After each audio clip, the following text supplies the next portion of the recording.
오늘은 여호수아서 7장 10절에서 21절까지 말씀으로 교만이 아니고 불경이다 라는 제목으로 하나님 말씀 나누겠습니다. 오늘은 아이성 전투에서 아주 대실패를 한 여호수아가 하나님 앞에 엎드려서 기도하고 통곡하고 무너졌습니다. 그랬더니 하나님께서 오늘 여호수아에게 오셔서 10절 첫 번째 말씀 가운데 이렇게 말씀을 하십니다. 여호와께서 여호수아에게 이르시되 일어나라, 어찌하여 이렇게 엎드렸느냐 라고 얘기를 합니다. 처음에는 이렇게 울고 기도하고 있으니까 일어나라 그러셨나 보다 이렇게 생각을 했어요. 그런데 오늘 말씀을 다 묵상을 하고 나니까 이 말씀이 새롭게 느껴졌습니다. 그게 뭐냐면 울고 있을 때가 아니다 지금. 왜 그러냐 하면 이 문제를 어떻게든 해결하고 지금 가나안 정복의 첫걸음을 내딛는 아주 중요한 순간인데 이렇게 무너져서 우리 어제 함께 말씀 나눴습니다만 여호수아는 이렇게 울고 무너져 있지만 이스라엘 백성들은 마음이 어떻게 됐다고요? 녹아내렸다고요. 아이성 전투 한 번의 실패 때문에.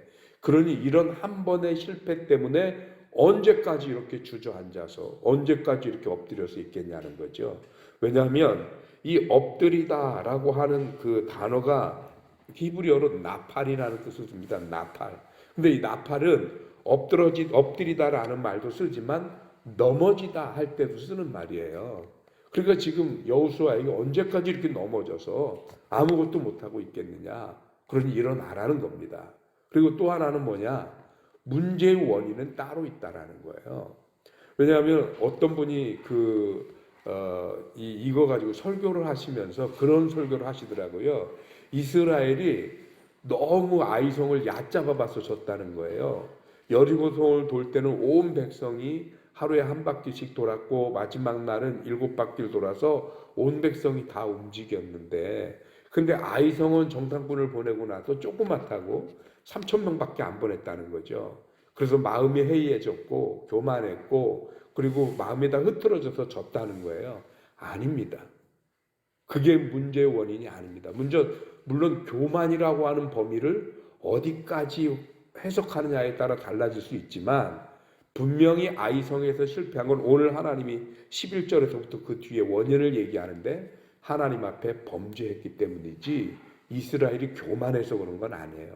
아이성을 얕잡아 봤기 때문에 진 게 아니에요.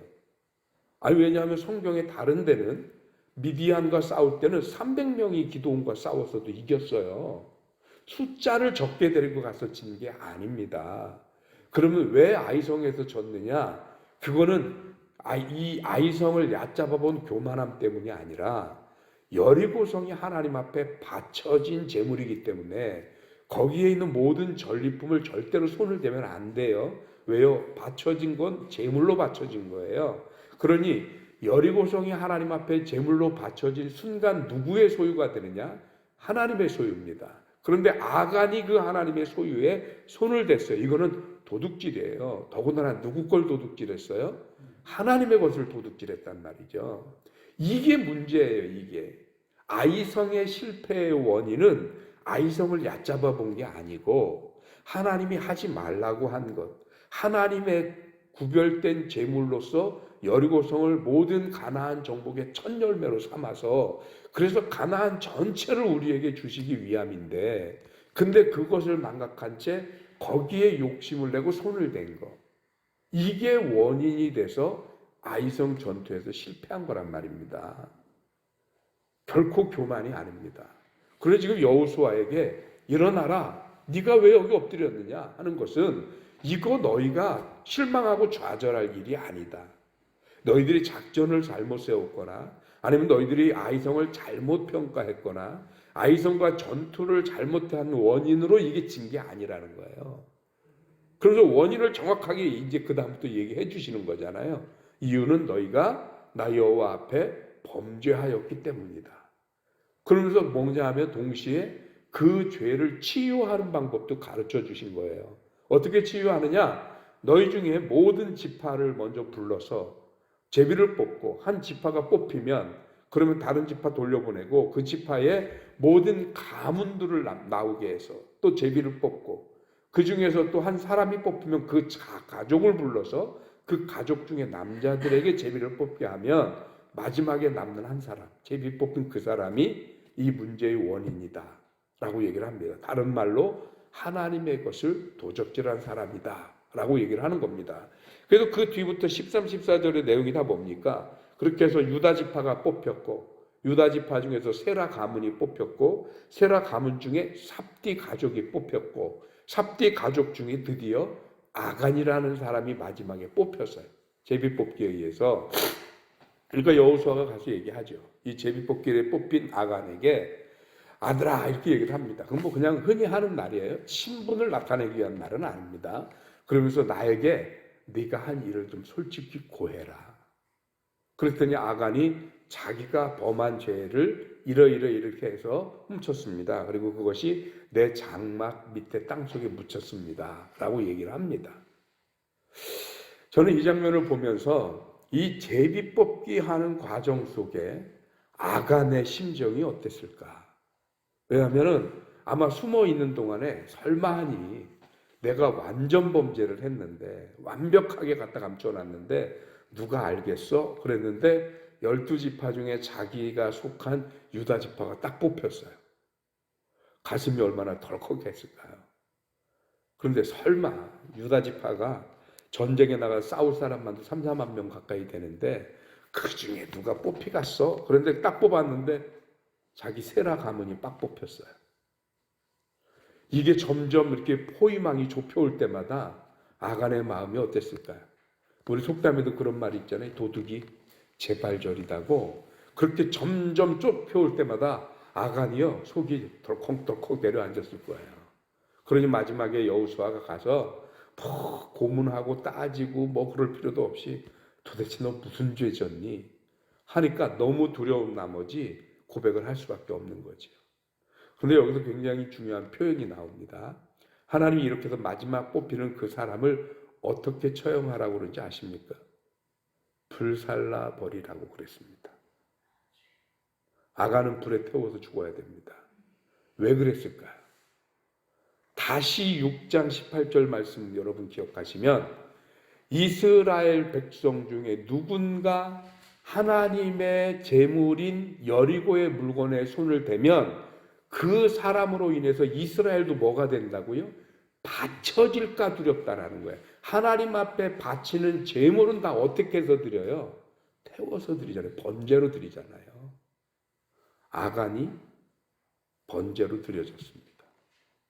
그래서 불에 태워서 이 죄에 대한 단죄를 하게 되는 겁니다. 이게 공식이에요, 공식.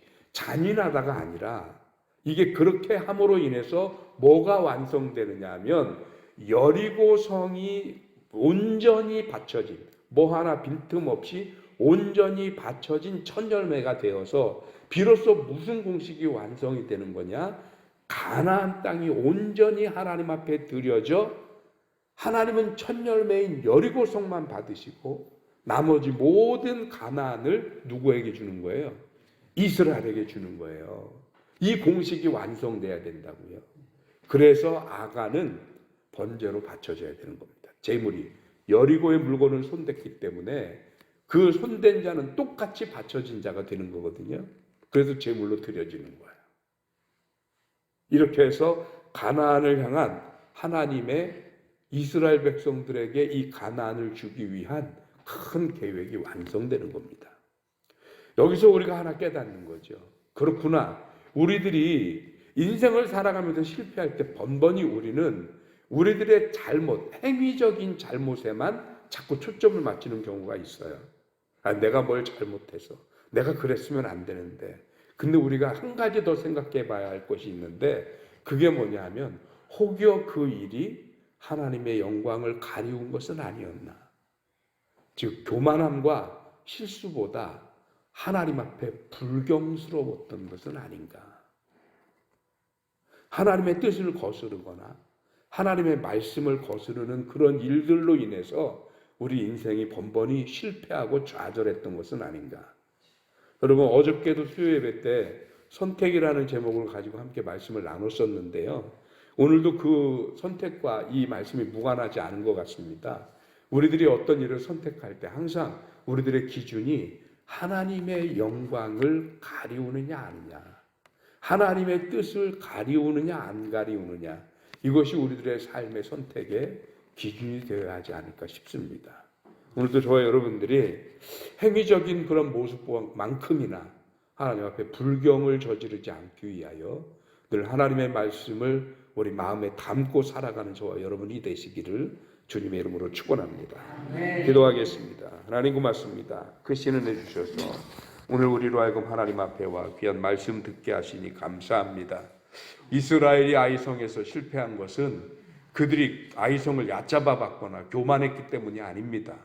그들은 하나님께 바쳐져야 하는 물건에 손을 댄 불경죄의 결과로 실패하는 인생이 되었습니다. 혹여 우리들의 삶도 이스라엘의 이런 불경죄를 연속하면서 살고 있는 것은 아닌지요. 나름대로 하나님의 영광을 위해 산다 하면서도 실제로는 알게 모르게 하나님의 영광과 하나님의 시간과 하나님의 것들을 도적질하거나 흠집내면서 살아온 인생들은 아닌지 모르겠습니다. 하나님 돌이켜 우리의 신앙을 바로 세우고 하나님의 영광을 위하여 하나님의 선하신 뜻을 위하여 온전한 모습으로 살 수 있게 하여 주옵소서. 그래야 이 세상을 살아갈 때 우리의 능력을 넘어서는 하나님의 은혜와 하나님의 인도하심이 3,000명 아니라 300명으로도 이룰 수 있는 수없이 많은 일들을 이루어가는 것을 바라보면서 하나님 앞에 온전히 서는 성도의 모습으로 이 하루를 살게 하여 주시옵소서. 오늘도 사랑하는 성도들과 그 가정을 지켜주시고 추워지는 일기 속에서 저들의 건강을 지켜주시기를 원합니다. 특별히 하나님, 건강이 좋지 않아 병원과 치유를 반복하고 있는 성도들이 있습니다. 하나님 기억하여 주시옵시고 이제 그 치유의 과정 속에서 하나님이 만지시고 회복하시는 놀라운 은혜를 경험하게 하여 주옵소서. 손금순 집사님 붙잡아 주셔서 건강 회복해 하여 주시옵시고 하나님 남은 생에 하나님의 은혜 가운데 평안히 건강한 삶을 누리실 수 있도록 주님 크신 은혜 허락하여 주시옵소서. 안순자 권사님 건강 지켜주셔서 일하랴 가족들 돌보랴 힘든 가운데서 또 지독한 감기와도 싸우면서 여러 가지 일들을 감당합니다. 회복하실 수 있도록 주님 도와주시옵시고 그 가족의 모든 구성원들도 하나님의 치유하심 속에서 하나님께서 인도하시고 보호하시는 삶을 경험하도록 주님의 불꽃 같은 눈으로 함께하여 주옵소서. 사랑하는 성도들 가운데 우리가 알게 모르게 불편하고 힘들고 어려움 겪는 성도들이 있거든 하나님이 지키시고 회복시키시는 놀라운 손길을 허락하여 주옵소서. 감사하고 예수님의 이름으로 기도하옵나이다. 아멘.